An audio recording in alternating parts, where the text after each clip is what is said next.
Gonzaga Nation SI, our season recap for the Gonzaga Bulldogs, who went 28 and 4, 13 and 1 in the WCC. So they were the league champs outright. They won the WCC conference tournament title, where they were in the title game for the 25th straight year.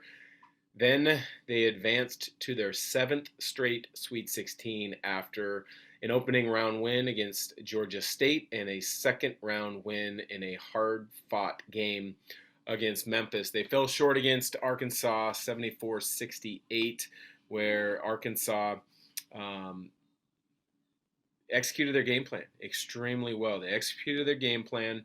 They were beneficiaries of a couple, if you're Zag biased, a couple bad calls on Chet Holmgren on the inside that fouled him out, as well as stepping out of bounds. But all in all, they didn't make shots. Gonzaga struggled from beyond the three-point line, and they struggled and then turned it over against, at times, a physical Arkansas defense. They weren't physical for 40-minute game. They were physical in stretches, and they did a good job of executing their game plan on both ends of the floor. But this is less about the loss against Arkansas in the Sweet 16, which there's plenty of critics out there in regards to Gonzaga. There's plenty of people frustrated with how the season ended. This is more of a episode, a podcast to just celebrate just how good Gonzaga's season was. They came into the season top 5 in basically every preseason poll. UCLA was up there. Duke was up there. Purdue was up there. Kentucky was up there from a number of publications. Kansas. But Gonzaga just separated themselves pretty quickly in regards to that they were going to be another Final Four and title contending team based on having the number 1 recruiting class a season ago. Chet Holmgren being the headliner alongside Hunter Salas and Nolan Hickman, 3 great freshmen. And then you can't forget about Kaden Perry and Ben Gregg, which I would honestly include Ben Gregg in that freshman class, even though he reclassified and played a half a season a year ago during the COVID impacted season where the Final Four was played in Indianapolis. But all in all, good season from Gonzaga. 28 and 4, as I mentioned. Their 4 losses were against great teams, and so they really they came out and they answered the bell every single time. The games that they lost were Duke, who's in the Final Four, Alabama, who analytically is one of the best teams, top 15 teams in the country, but they are up and down with their consistency. And in that game, it was an Alabama team that showed up, maybe played their best game of the night. I think 15 or 16 made threes. Jaden Shackelford was enormous in that game. Javon Quinterly was difficult for Gonzaga to contend with. And so that was one of the losses. The third loss would have been St. Mary's, who out of the WCC always plays Gonzaga well. Gonzaga won in Spokane by, I want to say, about a 15, 16-point margin. You go down to Moraga, great game plan, difficult atmosphere to play in, last regular season game of the year. St. Mary's played extremely well. Gonzaga struggled, turned it over, didn't make plays for each other on the perimeter, didn't shoot it great from the field, and St. Mary's absolutely deserved that win. But that's the third loss on the season. Another team that was in the NCAA tournament, a team that beat a Big Ten team, Indiana, by 29 in the first round and put up a stiff challenge to UCLA in the second round. So great game. If you're going to have a loss, you want them against NCAA tournament level teams, which they did. Fourth loss, the Alabama one that I just mentioned, but the Duke loss, didn't touch on it much, but Paolo Banchero was tremendous in that first half. Gonzaga had their opportunities. They didn't take advantage of them down the stretch. Drew Timme struggled in that game, but all in all, doesn't take anything away from what they did throughout the course of the year. You look at 2 second-team AP All-Americans, Drew Timme for the second year in a row, Chet Holmgren, a second-team AP All-Americans. Now, there's lots of All-American lists. There's 20 or 30 of them that are out there. To me, there are 3 that are probably the most the most respected, or ones that I think have the most clout around them. One would be the Wooden Award. Um, the second would be the AP All American uh, teams, and then the third would be the NABC because it's voted on by coaches. So those to me would be the three. Haven't seen the list yet for the NABC, and nor have we seen it for the final list for the Wooden Award, simply because those are typically released after the season completes and the Final Four and the champion is crowned. But the AP All American second team has two Zags on it. It's pretty amazing to think how many Gonzaga Bulldogs over the last 20 some years have been All Americans, and so congrats to those guys. I mentioned seventh Sweet 16. For the critics out there who complain that hey Gonzaga hasn't won a title, Coach K I think was to 5 Final Fours before he won his first title. Dean Smith, I believe, was to 8 Final Fours before he won his first national title. So it's a journey. It's a process. You have to be good enough for long enough stretches of time. If luck doesn't go your way the first time or two you get there, so you have to be good enough for long enough for things to fall into place and to win one. But the fact that Gonzaga's got the third longest continuous streak of going to the NCAA tournament, they've got the longest streak of winning their first round game alongside Kansas. They've won the most NCAA tournament games since 2017, which I believe if Villanova wins in the Final Four, I believe they'll tie it. So Gonzaga fans have had more wins to celebrate in March than pretty much anybody else over the last 15, 20 years. It's been pretty incredible ride, pretty amazing ride. You look at the style of play that they have. It's a fun brand of basketball to watch. Offensively, they flow into great concepts. They've got skill at each position. And then defensively, I think is where this program has really made strides. You look at 20 years or so ago when when the run began, they were offensive-minded teams that did just enough on the defensive end of the floor and on the glass to compete. Now you're seeing defensive teams that can really shut you down and force your field goal percentage into the 30s. They were in the top 3 in the country in field goal percentage defense, which is amazing when you think about it. So they're really taking away opponents' strengths, making them play to their weaknesses. And when you do that more times than not, the odds are in your favor. But if you look at their style analytically, they're the only team in the country that is in the top 10, both offense and defensive efficiency per KenPom. And so that's anytime you have that mix, you're going to be a tremendous team and you're going to have a chance to win the national title or be on a short list to win the title. Because when you look at it, as I mentioned, there's not another single team in the top 10 of both of those two categories. Where their season ended, as of today, they were number 3 in offensive efficiency. They were number 1 for long stretches this year. They were number 1 in efficiency the last 2 years. And then defensively, they're number 10 in the country. They were up as high as 3 or 4 defensive efficiency at different points this season. But pretty impressive when you look at the analytics and the numbers behind what Gonzaga has done. So many questions are coming up or will come up. These are just some of my takes here on Gonzaga Nation SI. Is Chet Holmgren gone? Yes, I think he's gone. I think everybody knew when they were recruiting him, or fans knew that there was excitement in Gonzaga being a possibility, that he was probably a one and done, just as Jalen Suggs was, a one and done. You could see the day he stepped on campus, the talent, the potential that he had, and that he would be a top 3 pick in the NBA draft. Now, I don't think there's a lot of difference between Banchero, Jabari Smith, Chet Holmgren. You could even possibly put Jaden Ivey in that mix, but I think those first 3 I mentioned are the definite top 3 picks, and you can't go wrong in either way. I think it's a matter of who has the number 1 pick and what your needs are, and who fits those best in your eyes. But I do think Chet's gone. It's been an awesome year to see him as a Gonzaga Bulldog, and I think he and Jalen Suggs experiences as one and done players will give Gonzaga the opportunity to recruit more of those. I think Coach Few and staff will be very selective in making sure they get those correct one and dones, guys that buy into the team and family concept of Gonzaga and don't take away from it. So I think that's something that will be something to keep an eye on is as they're recruiting these 5-star guys, these McDonald's All-American level guys, is getting the guys that fit culturally, and I don't think that's going to be an issue. Um, Andrew Nemhart, do I think he's gone? More than likely he's gone. 4-year starter in college, 2 at Florida, 2 at Gonzaga. Yes, with COVID you can get an extra year, but he's also already declared for the NBA draft a couple different times while he was at Florida. He had a tremendous senior year. I think he answered a lot of questions as far as what NBA scouts thought he may needed to work on. All in all, a tremendous season from the point guard from Canada. Wish him well.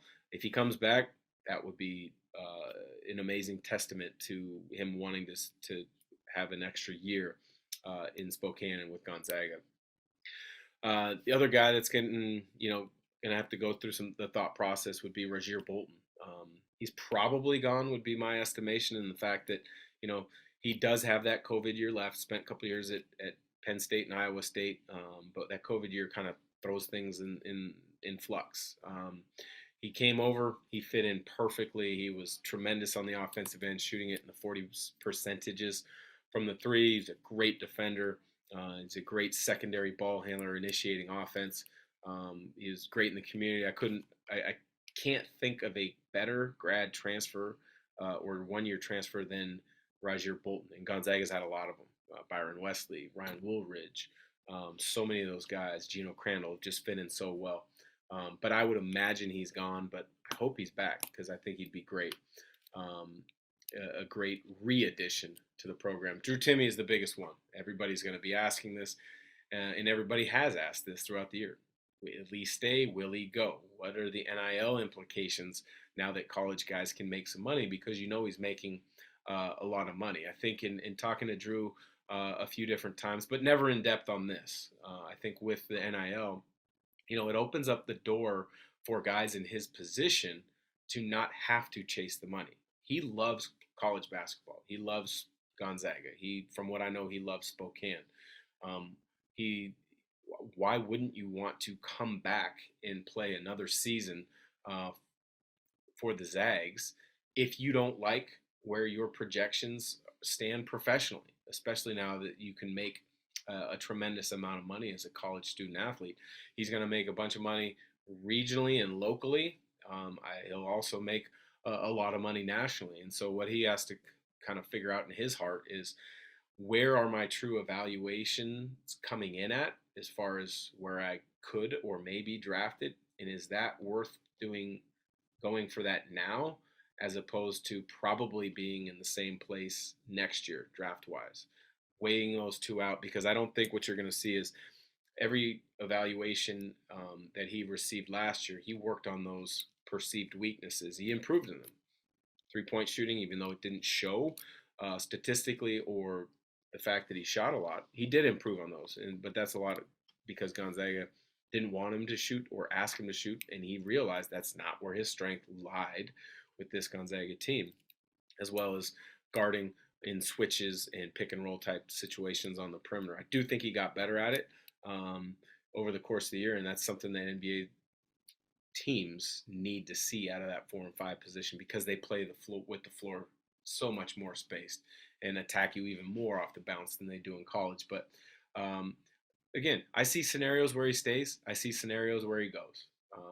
I honestly think he's going to play it close to the vest, and when the time is right for him, he will announce what he's going for. But I personally, I don't have a clear-cut answer. I could see it going either way. But as a Gonzaga Bulldog fan and a former player, I think it would be tremendous for the Zags. I think it would be tremendous for college basketball in showing that the NIL new guidelines work, to be able to bring somebody back like a Drew Timme. So that'll be something very interesting to watch. I think the other thing, in kind of breaking down some of the other guys, Anton Watson, he's been a tremendous 3-year player. He started when he just needed to. He's come off the bench. He's been impactful in so many ways. There's been nights where he scored, 15, 16 a game. There's been nights where he's just been asked to guard. There's been asked to be a ball mover and a ball screener. There's been days where he just needs to rebound. I think you have to have those kind of guys to be a successful team, and he does that. He's brought that for the last 3 years, And I would imagine him being back and bringing that again in a big way, because first couple years in the off season he would always be battling injuries, so he would be rehabbing. Last year he was able to work on his game, and I thought there were stretches this year that you could really see improvement um, in his floor game, and so that was awesome to see. The other guys to quickly touch on and talk about what their improvement is and where they're going to be going. I think Julian Strahler made unbelievable strides freshman and sophomore year. I think he is a future pro. He may test the waters and he may see what next level executives say he needs to work on. If he does that and he takes those critiques to heart and he works on them the way that he worked diligently between freshman and sophomore year, he's going to be an all WCC performer, maybe even challenge for Player of the Year type honors, because I thought he was great this year. He understood his role. Yeah, there were times that he struggled to score consistently, but all in all, what player doesn't struggle to score? I think he had a tremendous sophomore year, and I'm looking forward to seeing the growth out of him in his junior year if he's back, because I think he will be back. I think the next two guys, backcourt freshmen, came in with a lot of hype, a lot of promise, but it's hard when you have that hype, but you're playing behind guys, and you know you're going to play behind guys, and the guys that are good. I mean, Nolan Hickman's playing behind Andrew Nembhard. As good as he is, Andrew Nembhard's one of the top 2-3 point guards in all of college basketball. So you got to find ways to get him minutes without taking away Andrew Nembhard's minutes and impacting the team. And I think Coach Few did a nice job of that throughout the season. And I think Nolan Hickman showed a lot of signs, a lot of flashes where, like, I honestly think he's the next great point guard at Gonzaga. I'm excited to see the ball in his hands for 30 plus minutes a game. I think he's got a great handle. I think he's got creativity with how he attacks the defense. I think he's a great passer. I think his shooting, I think he will become a really good shooter in both spot up and pick and roll type situations. I just think the sky's the limit for Nolan Hickman. I think he's going to, if he has a great off season, you're looking at the next great point guard at Gonzaga, and I'm excited to see it. But again, lots of things can happen in the college basketball world. He initially committed to Kentucky, decommitted, came to Gonzaga. I hope nothing of the sort happens where he decides to transfer after the season. I don't think that would be the case, but I think he's got a huge future in Spokane with the Zags. The other freshman came in with a lot of hype, a lot of promise. Hunter Salas, athletically in transition, one of the best I've seen at Gonzaga in a long time. He can get out, finish on the break. He's constantly searching for cracks to attack off the bounce in transition and use his length, use his athleticism to finish. I think defensively he was far better than any freshman on the perimeter I can remember seeing. And that being said, Nolan Hickman I thought was really good defensively for a freshman, but Salas, I mean, he's got a chance to be Defensive Player of the Year in the WCC, maybe even next year. He's that good. His instincts, his ability to keep guys in front, disrupt things with his anticipation, I think are off the charts. One thing he worked on over the course of the offseason and early in the preseason was shooting mechanics. I think it's gotten, from the first time I saw him at practice to the end of the season, it started looking much, much better. And so that shows you that he's a willing worker, he's a diligent worker, he's a listening worker, and I think he's going to have a tremendous career. And hopefully it's next year as a breakout sophomore year, because I think he's got all the pieces to be a great player. The two freshman bigs that really didn't get much of a chance this year for injury reasons, plus you're playing behind two All-Americans in Drew Timme and Chet Holmgren, is Kaden Perry and Ben Gregg. I think they both do have a future, in a bright future in Spokane with the Zags. Kaden Perry might be the best athlete here in Gonzaga, at Gonzaga, since Brandon Clark. I really look at those two as probably being the best athletes that I've seen at Gonzaga. But Kaden Perry battled back injuries, only played I think in 6 or 8 games this year. Didn't play since I know at least since January. It might have been late December. But I think, get him healthy, get him understanding the college game, working on his skill set. He's going to be great, big for Gonzaga.